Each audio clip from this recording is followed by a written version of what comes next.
Just because you bought a business that's doing $2 million a year or more in revenue, they have a general manager, there's a team, right? Just because you bought that business and maybe you're making some adjustments, like you're accelerating your AR, meaning you're collecting on say net 30 instead of net 60 or 90, and then you're pushing out your AP, and that means basically instead of paying people or your vendors within net 30, and you're now extending it out, therefore net 60 or 90, that now you may be creating positive cash flow. Okay, great. That's one aspect of it. But you really need to get the people right. You really need to get the purpose right, the vision, the strategic vision, the execution. Like, you need to get all that stuff really right, really fast, right?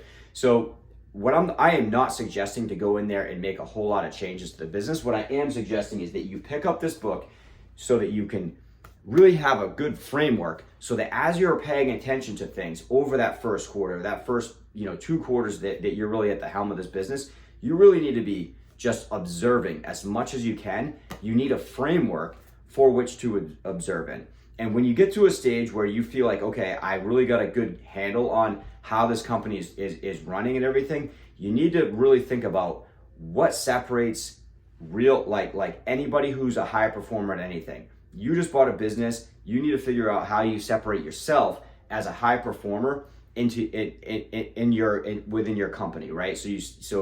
I'm not suggesting that you need to be working in your company. You need to be working on your business. This is a tool that's going to help you to do that. It's a great tool. There are many tools within this book.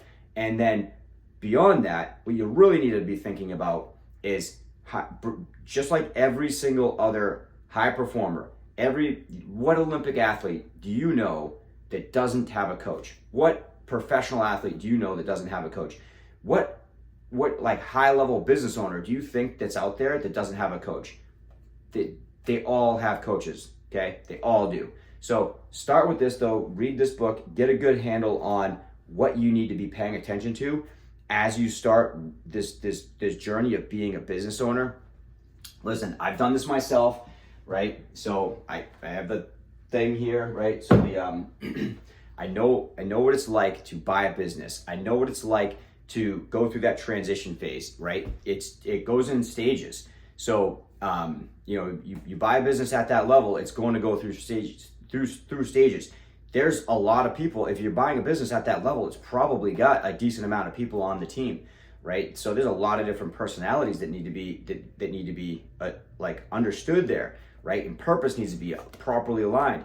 There's probably some gaps that you're going to discover in here that there are great opportunities for the company to grow, right? So you need to do yourself a huge favor, grab this book, right? And really pay attention to the business, right? And then from there, once you get a handle on it, make sure you invest in yourself, right? Invest in yourself so that you can take this thing to the next level. Grab this book right now.